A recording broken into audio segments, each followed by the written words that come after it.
Sinasabi ko sa inyong mga nakikinig sa akin, mahalin ninyo ang inyong mga kaaway at gawan ng mabuti ang mga napupuot sa inyo.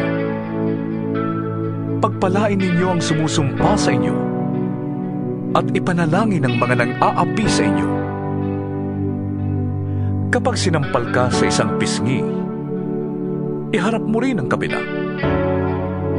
Kapag inagaw ang iyong balabal, huwag mong ipagkait ang iyong barong.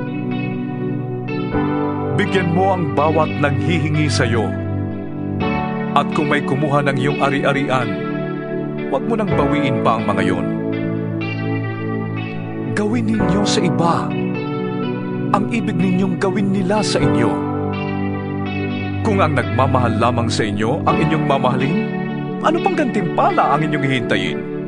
Ang mga makasalanan man ay marunong ding magmahal sa mga nagmamahal sa kanila. Kung ang mga mabuti lamang sa inyo ang inyong gagawa ng mabuti, ano pang gantimpala ang inyong hihintayin? Kahit ang masasamang tao ay gumagawa rin yan. At kung ang makakabayad lamang ang inyong pauutangin, ano pang gantimpala ang iyong hihintayin?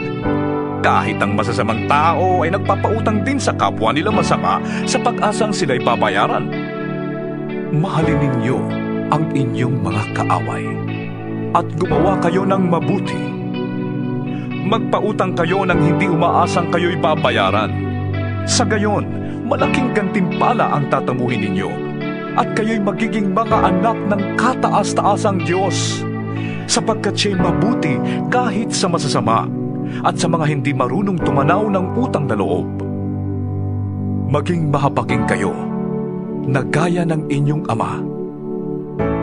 Huwag kayong humatol at hindi kayo hahatulan. Huwag kayong magparusa at hindi kayo parurusahan ng Diyos. Patawarin ninyo ang inyong kapwa at kayo patatawarin din ng Diyos. Magbigay kayo at kayo bibigyan ng Diyos. Hustong takal, siksik, liglig at umaapaw pa ang ibibigay sa inyo. Sapagkat ang panukat na ginagamit ninyo sa iba ay siya ring gagamitin ng Diyos sa inyo. Maaari kayang mag-akay ang bulag ng kapwa bulag.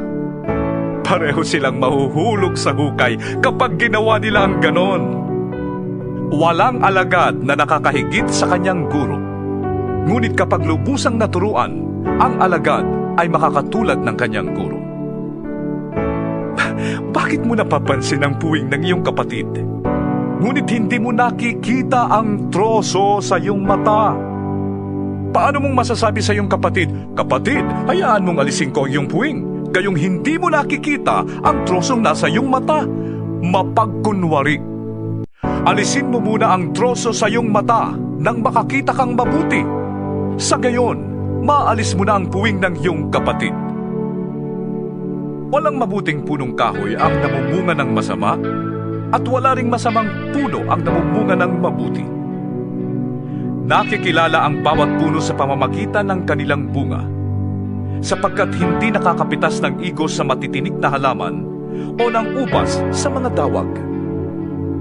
Ang mabuting tao ay naglalabas ng mabuti mula sa kanyang pusong sagana sa kabutihan, samantalang ang masamang tao naman ay naglalabas ng masama mula sa kanyang pusong tigib ng kasamaan.